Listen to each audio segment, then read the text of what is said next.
Olá, eu sou Natália Araújo, fisioterapeuta e ergonomista, e hoje eu vou falar sobre motivação.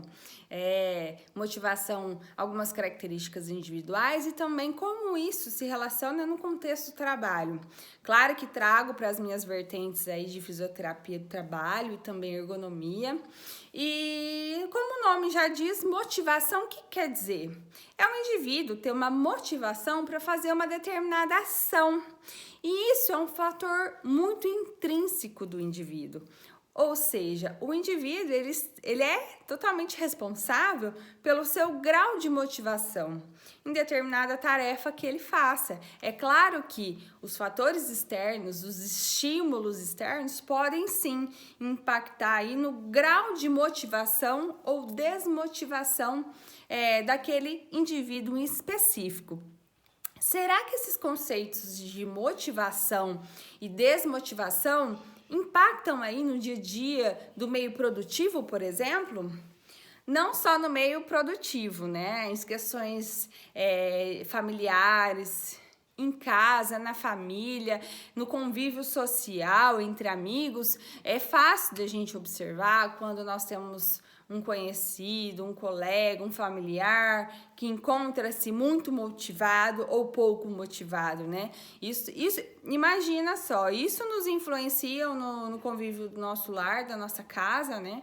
Ao tendo aquela breve percepção, nossa, meu amigo, ele tá tão desmotivado, o que eu posso fazer para ajudá-lo, né?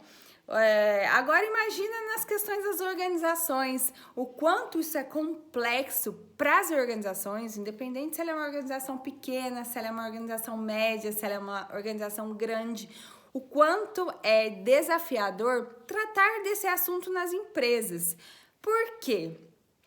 Cada indivíduo, ele é único.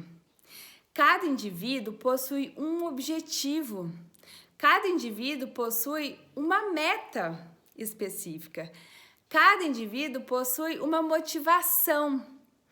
E isso é muito particular. Nós não podemos, por exemplo, adequar o padrão de pensamento das pessoas, né? Isso não existe. Nós temos sim que saber lidar com essa relação interpessoal. Porque nas organizações, cada indivíduo em sua determinada tarefa, ocupando determinado cargo, todos esses cruzamentos aí de profissionais, essa interação das áreas, é que vai fazer a empresa chegar no resultado, né, esperado ou superar os resultados esperados. E essa relação, basicamente, é na gestão de pessoas, né? Então, assim, as áreas de recursos humanos da empresa, da organização é importante, as áreas de apoio, saúde e segurança, área produtiva, todas essas áreas precisam ter as suas capacidades técnicas aí e juntos esse alinhamento nesse fator de interação dos fatores humanos aí. E nós, fisioterapeutas do trabalho, ergonomistas, podemos lidar e contribuir muito para esse objetivo, né? Para que fique mais fácil o entendimento. E de que forma? Por exemplo, nós não podemos mudar uma pessoa desmotivada para uma pessoa motivada de um dia para a noite. Primeiro, nós precisamos compreender o que está acontecendo, né? Se, por exemplo, às vezes nós temos um indivíduo que está desmotivado, vamos pensar por questões salariais. Até para chegar nesse diagnóstico, a gente precisa o quê? Não medir esforços aí, né? Ir atrás da interação, da compreensão para chegar a esse diagnóstico. E não são todas as organizações, não são todos os profissionais que querem ter essa percepção, né, do quanto o fator humano interfere nessa relação global, essa relação macro, né, de produtividade, né, o quanto essa relação do fator humano, de questões de motivação, podem impactar negativamente numa empresa, por exemplo, em índice de turnover, de rotatividade, em questões de absenteísmo. Se você tem um profissional que tem esse olhar, poxa, esse fator humano ele importa e importa muito e não há tempo a perder. Nós precisamos sim ter um olhar mais intenso nessa área para saber até que ponto esses fatores humanos, esses fatores, por exemplo, motivacional, vão impactar ou não nos nossos, na nossa gestão da empresa, né, nos nossos dados aí, nos nossos gerenciamentos. E um dos profissionais que podem estar ajudando, tirando a questão dos recursos humanos, que é a palavra-chave aí da essência de fator humano dentro das organizações, é o ergonomista. É a empresa que tem um fisioterapeuta do trabalho que tem esse olhar aí nessa interação global, né? Que fala muito na questão da NR17, as características psicofisiológicas do trabalhador, né? E a gente pode sim contribuir de que forma? Vou dar alguns exemplos. Dentro da fisioterapia, por exemplo, a empresa ela tem um profissional da fisioterapia que faz aquele trabalho preventivo, que é o trabalho que eu faço, né? Eu não trabalho com ninguém nas empresas em termos de recuperação, né? De ortopedia, mas eu trabalho de forma preventiva. Então, a gente faz avaliação dos casos, né? Tem um gerenciamento ali de dor, a relação de dor versus a riscos de adoecimento, né, de doenças ocupacionais. Então, nós estamos ligados aí, nós estamos também ligados às ações preventivas. Então, esse contato direto com os trabalhadores, muitas vezes, quantas vezes, em vários locais que eu já tive atuação, eu tive essa comunicação direta, por exemplo, às vezes o trabalhador chega até nós por uma demanda de dor, que é um exemplo mais claro para estar explicando para vocês, e aí a gente vai investigar e ver que não tem relação com o trabalho aquela dor, e que aquela dor, na verdade, é uma desculpa para aquele funcionário sair daquele posto, né? E o atestado, ele acaba sendo algo respaldado, né? Tem a questão da CLT, tem a questão que o funcionário pode se ausentar, né, do trabalho, sem ter perdas aí do seu salário, e ele pode estar apresentando um atestado médico. Então, isso acaba sendo uma autossabotagem, né, do funcionário. Ele começa a apresentar um dado que para nós fisioterapeutas é importante na empresa, mas que na verdade, quando nós vamos ter contato para tentar ajudá-lo, né, nesse quesito dor, né? Será que o trabalho realmente está influenciando? A gente acaba descobrindo que não tem nada a ver com esse cenário, né? Que ele está dando uma desculpa porque ele realmente não quer estar ali. E pode existir diversos motivos para essa situação.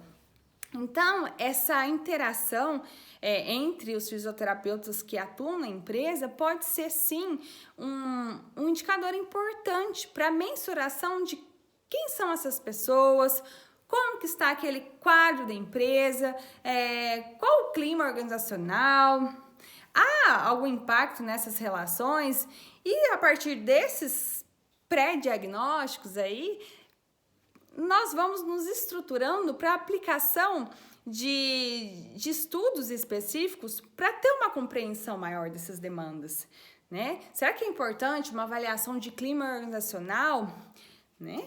E vou dar um exemplo agora da ergonomia. Eu misturo os dois porque eu tenho atuação nos dois. Vamos falar da ergonomia. Quando que nós, ergonomistas, podemos ter acesso aí a se aquele indivíduo está motivado ou não está motivado, até que ponto aquela motivação ou desmotivação é isoladamente daquele trabalhador, né? Ou não, o cenário todo está naquele formato, através das nossas visitas em loco, através da nossa interação, a gestão da empresa, né? Principalmente, as visitas nos postos de trabalho, na elaboração das análises ergonômicas do trabalho, né? Poxa, você tem aquele contato direto com o trabalhador, você precisa saber dele e de outros mais trabalhadores, alguns quesitos de percepção do trabalho. Porque para nós ergonomistas isso é muito importante. Nós precisamos vou dar um exemplo prático, eu vou avaliar o posto A, né? Eu preciso ter uma série de dados, de demandas, para estar fazendo essa análise ergonômica do trabalho. Por que eu estou ali avaliando aquele posto? Quais informações que eu tenho de vários profissionais diferentes para que eu esteja ali já com um olhar específico?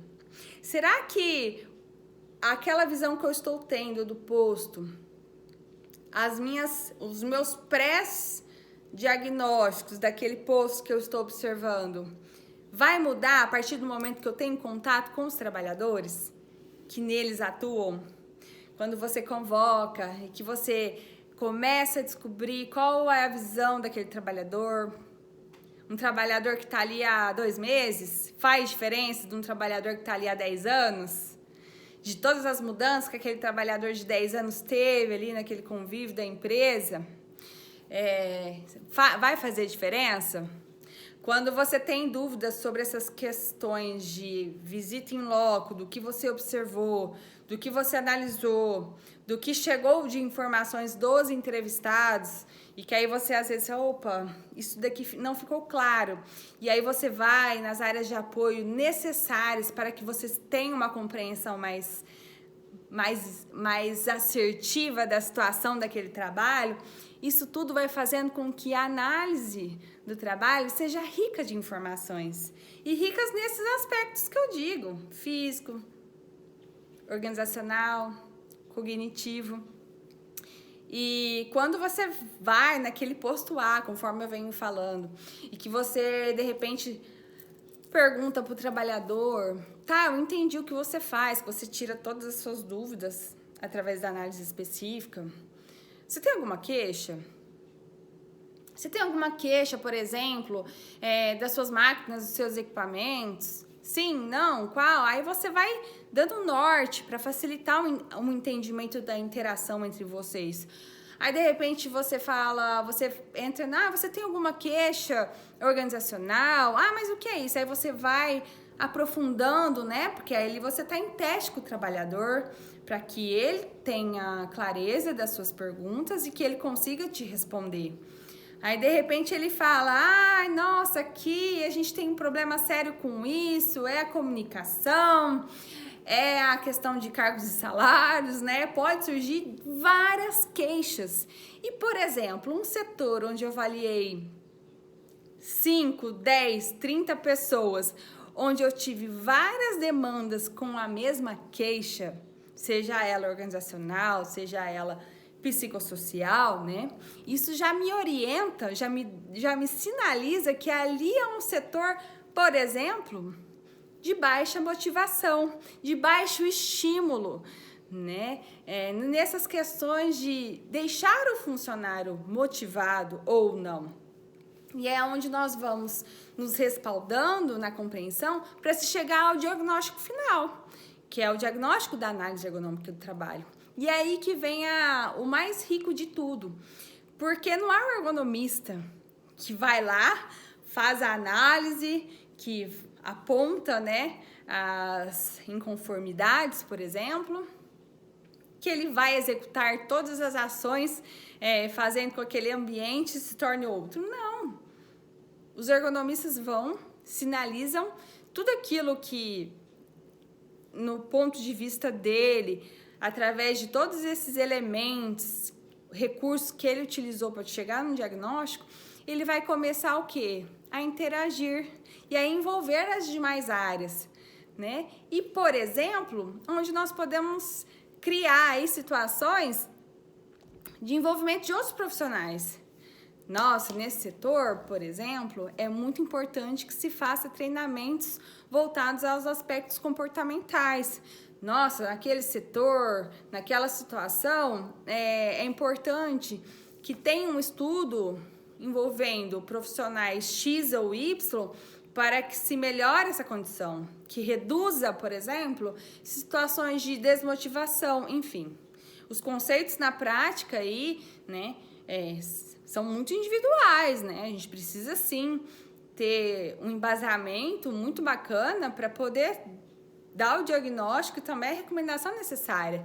Mas o ergonomista, além dele ser um profissional que ele vai ter esse valor aí importantíssimo, que é a compreensão desses fatores. Porque, de repente, na organização tem vários profissionais, cada um atuando em área específica, que essa compreensão dos fatores humanos, que é riquíssimo para a empresa, às vezes vai ficando de lado, né? E o ergonomista acaba que sinaliza essas etapas, essas situações e cria vários planos de ações, né, com recomendações envolvendo diversas áreas, envolvendo diversos profissionais ali. Então, o ergonomista ele não vai fazer nada sozinho, não é o ergonomista que vai criar oportunidades para o setor, para que aquelas pessoas recebam um estímulo para ser mais motivadas, né? Existe sim a questão de que o ambiente externo, o fator externo, ele vai sim contribuir nessas sensações de motivações. Mas o importante de tudo isso é que os indivíduos sejam conscientes, seja no trabalho, seja em casa.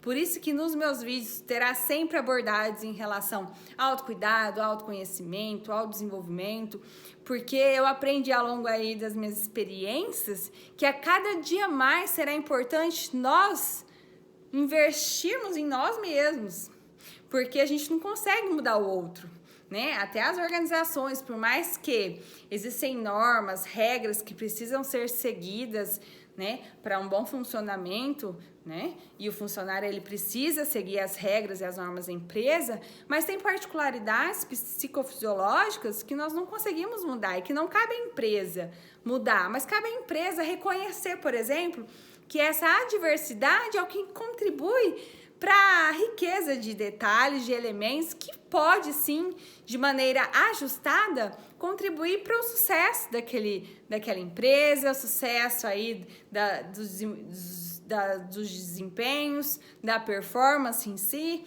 E uma das áreas bem bacanas que o ergonomista pode dar um suporte nesse olhar, nessa compreensão, nesses diagnósticos, são situações de clima organizacional, né? E o que envolve um clima organizacional? Quando a gente tem muito apontamento aí dos trabalhadores de várias áreas diferentes, o setor lá A, o setor Z, o setor C, né? De todos esses setores, a mesma queixa, aí você já, será que tem alguma situação entre chefias, lideranças, né? Em alguma relação que está prejudicada ou desajustada, contribuindo para que esse clima organizacional não esteja tão bom? Será que estão faltando, por exemplo, algumas práticas, né, de desenvolvimento na área de recursos humanos, por exemplo? Será que há ações voltadas à prática mesmo de ferramentas de qualidade para ser aplicadas, né? Para que se tenha alguns indicadores e isso seja fazer parte, né, das condutas da empresa, estar avaliando, né? Então, são diversas situações que podem contribuir para esse clima organizacional. E a atuação do fisioterapeuta do trabalho, seja ele lá na parte específica da saúde, avaliando esses quesitos de dor, né? De saúde também, né? Porque o fisioterapeuta na empresa, ele não só vê dor, ele vê saúde também. Ele vê a promoção da saúde. O fisioterapeuta na empresa, ele pode ser muito enérgico nessa atuação de promoção da saúde, de auxiliar a equipe da saúde ocupacional, da segurança, do RH ou da produção mesmo, campanhas assertivas em benefício à saúde do trabalhador, a climas organizacionais, a promover estímulos visando a conscientização, a sensibilização, né? Esse autocuidado, essa busca do propósito, porque pessoas que estão em determinado local e não sabem por que estão lá naquele local, seguem o fluxo da vida e não têm esse olhar para dentro da autorresponsabilidade, elas vão ser desmotivadas sim. porque elas não têm motivo para fazer determinada ação.